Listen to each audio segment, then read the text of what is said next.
Donc, le secret de Im et Luffy va totalement retourner One Piece si cette théorie se réalise. Let's go.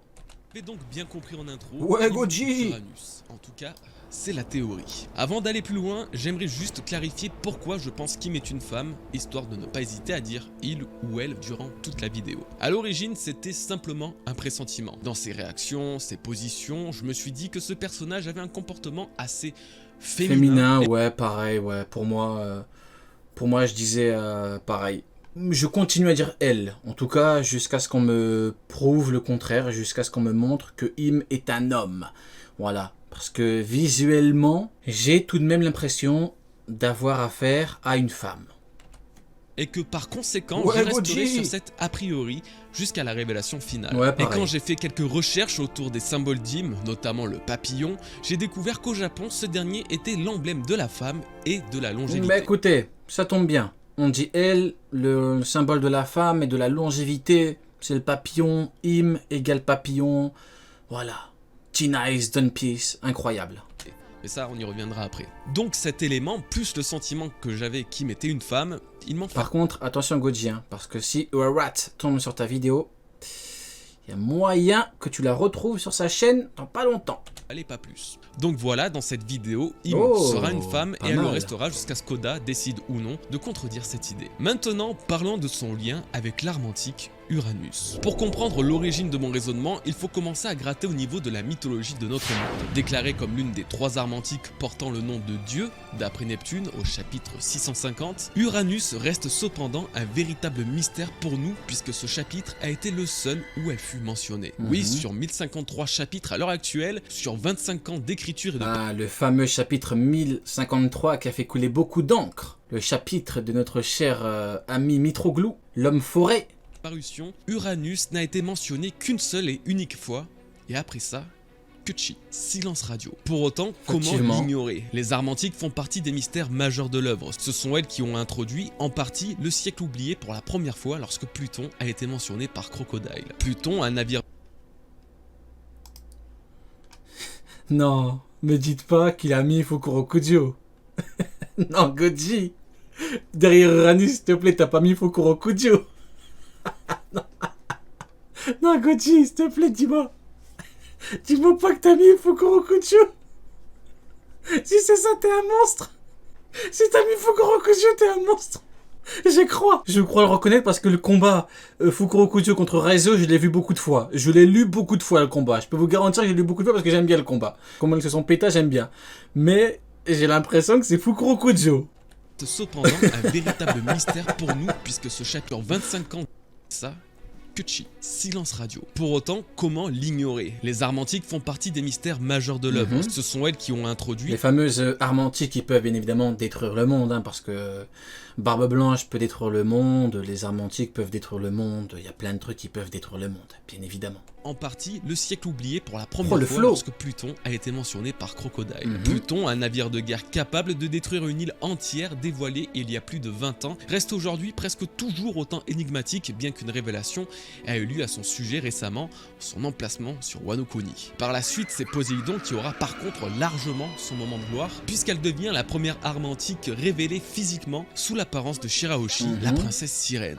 Ses pouvoirs sont pleinement dévoilés, elle peut contrôler et communiquer avec les rois des mers. Chacune de ces armes a un véritable potentiel chaotique, une puissance capable de détruire le monde. Les deux que je viens de vous citer sont bien connus pour ça, pourtant Uranus reste depuis le début de l'histoire absolument absente. Ouais, on n'a aucune info sur Uranus jusqu'à maintenant, mais ça c'est fort intéressant. C'est très très mystérieux. Oui, c'est mystérieux, oui. Outre ce fameux chapitre 650. Ah, c'est une dinguerie. Hein. L'auteur, il est trop fort pour ça. Il en parle une fois. Pluton, Uranus, Poséidon. Voilà, après tu t'en entends pas parler pendant des années et des années. Et après, du jour au lendemain, hop, il y a Uranus. Incroyable, je suis fasciné par cet homme. Pourtant, on connaît Oda dans son amour du Il y a foreshadowing. 2 hommes qui me fascinent. Enfin, il y a 2 choses dans le monde qui me fascinent. Il y a le talent d'Eiichiro Oda et la frauderie de Sengoku. Du teasing. Pour Uranus, ça a l'air d'être cependant une toute autre histoire. Bref, cette petite mise en bouche n'était là que pour vous rappeler qu'on ne sait rien. Ok. Voilà. Mais je ne vais pas être de mauvaise foi. En effet, concernant les armes antiques, Oda respecte normalement assez bien le schéma de leur disposition. Je n'en ai pas parlé plus tôt car ça me paraît naturel, mais Pluton, Poséidon et Uranus sont des noms tirés de la mythologie de notre monde. Ces trois dieux gouvernent trois endroits précis. Les enfers et le monde souterrain pour Pluton, la mer et les fonds marins pour Poséidon, et le ciel, ce qui inclut aussi les étoiles, est à Uranus. Pour l'instant, Poséidon se trouve sur l'île des hommes poissons, donc dans un environnement aquatique, c'est validé. Pluton se trouverait sur Wano Kuni, à en croire le chapitre 1053. On ne connaît pas encore son emplacement précis sur l'île. Néanmoins, l'idée serait que cet immense bateau ne... Vous vous rappelez l'autre fois, quand Neil il avait parlé de Pluton, il avait pété les plombs, il s'énervait et tout avec le chat. Il a dit non, il y a les plans de Pluton et tout, il avait pété les plombs. se trouve pas à la surface, bien mis en évidence, mais dans une caverne au fond de Wano Kuni. Bon, ça reste encore assez flou concernant la première arme antique dévoilée dans l'histoire. Moi j'ai hâte de voir vraiment les armes antiques en action, parce que ça fait 25 ans qu'elles peuvent détruire le monde. J'espère que ce sera pas comme Sengoku, hein. Le pouvoir de détruire le monde, même des murs, il les a pas détruits. Maintenant, vous connaissez le respect que j'ai pour Monsieur Barbe Blanche, Edward Newgate. J'ai un immense respect pour cet homme. Par contre, voilà quoi. Détruire le monde, voilà quoi. Peut-être que les gens ont abusé, peut-être. Mais vous captez le concept. On en vient à Uranus. Je le disais à l'instant, c'est l'arme antique dont on a le moins d'informations. Il va arriver, Uranus, il va envoyer un boulet de canon sur le Luffy, Gear 5, qui va prendre une batte de baseball, hop là, il va jouer avec. Spectacle continue avec le Gear 5 aussi, hein. Littéralement, puisqu'on ne connaît que son nom. Il n'y a même plus d'effort de la part d'Eiichiro Oda. Or, et comme je viens de vous le montrer avec les autres armes antiques, Oda devrait normalement être assez cohérent avec leur disposition, et seulement avec son nom, on pourrait avoir les indices nécessaires pour au moins espérer la localiser. Et ça tombe bien car Uranus se situe dans un endroit assez singulier de notre monde, le ciel. Alors dans One Piece, effectivement, ça tombe mal puisqu'il existe une véritable biodiversité dans le ciel. Je pense aux îles célestes se situant à 10 km au-dessus du niveau de la mer qui abritent de nombreux peuples, une culture bien à elle. Bref, toute une société évoluant normalement malgré leur environnement. Mais on va partir chercher du côté de Marie-Joie, a.k.a. Marie-Joise, avec Im. Un peu atypique. On pourrait penser qu'Uranus se trouve ici, ce qui est normal, parce que c'est le ciel. Pourtant, un autre endroit correspond parfaitement à cette description, Redline et sa capitale, Marie-Joise. Cette cité peut totalement être considérée comme céleste puisque le sommet de Redline atteint et dépasse les nuages tout en se trouvant à plus d'une dizaine de kilomètres de hauteur. Alors pourquoi sur Marie-Joise et pas ailleurs, sur une île céleste? Même si j'ai pas mal parlé de mythologie depuis le début de cette vidéo, je ne vous ai encore donné aucun véritable argument visant à vous convaincre que Im serait l'arme antique Uranus. C'est ici que vous allez commencer à comprendre véritablement... Je vois un petit peu où est-ce qu'il va en venir avec Im et... Avec Im et Uranus, parce qu'en 2018, j'avais fait une théorie sur les armes antiques avec les princesses, avec Im, justement, pour ceux qui s'en souviennent. Donc je vois où est-ce qu'ils vont en venir. Le sens de cette vidéo et les très nombreux indices disséminés dans la Terre Sainte des dragons célestes. Dans la mythologie, Uranus est le parfait équivalent de Uranos. Ils viennent de deux légendes différentes, mais sont quasiment la même personne. Cette entité représente le roi des dieux. Tout simplement. S'il y a une hiérarchie au sein des divinités, Uranus, Uranos, eux se tiennent au sommet de tout ça. Alors dans One Piece, quel personnage peut se vanter de régner au point culminant de la hiérarchie autre que Im? Tout d'abord, le Gorosei est sous ses ordres alors que ces derniers sont censés être les grands patrons du gouvernement mondial. Ah ouais, ça c'est une dinguerie par contre. Hein. Vous vous rappelez du moment où on a vu la révélation? C'était un truc de fou. Hein. Grosse révélation, tout le monde avait pété les plombs et là le problème, c'est qu'on est avec Eiichiro Oda. Donc on n'a plus de nouvelles pendant longtemps. Pourtant il le sait très bien. T'as fait une rêverie, il savait très bien que tout le monde avait pété les plombs. Il t'a fait un chapitre, t'as fait un tome, il y avait les chapitres de la rêverie. Il savait très bien que... Et après on est arrivé sur Wano et tout. Après il n'a pas voulu en donner plus alors que 4 ans. Hein. 4 ans il veut pas... Non, lâche des infos. Oda, lâche. C'est comme ça qu'ils sont, en tout cas, considérés par tous. Ensuite, le gouvernement mondial lui-même régit la politique et le pouvoir dans le monde de One Piece. Il n'y a aucune autre institution qui peut oser prétendre une telle chose, et ça a toujours été assez évident pour... Et ils tiennent Akainu en laisse.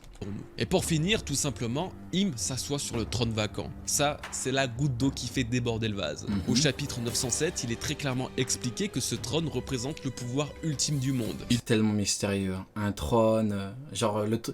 Vraiment, il est trop fort. Hein. Il appelle ça le trône vacant. Le trône vacant. Mais en fait, il n'est pas vacant.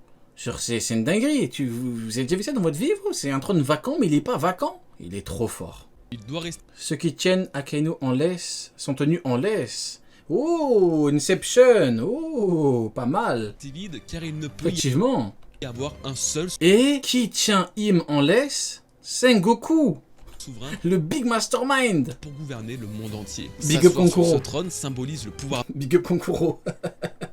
absolu et donc être le roi du monde. Le roi au-dessus des rois et au-dessus des dieux. Chose que Im a fait au chapitre D'ailleurs, quand le s'est assis et tout, Stelly, il aurait pu l'avoir. Hein. Stelly, il se cache et tout, il aurait pu l'avoir tranquillement.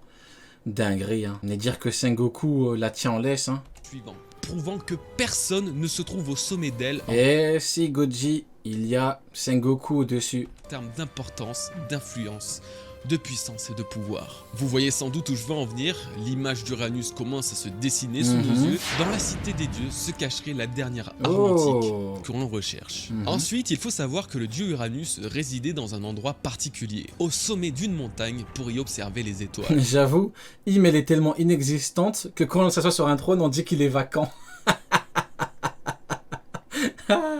Il y était tellement présent que cette montagne a été renommée le trône d'Uranus.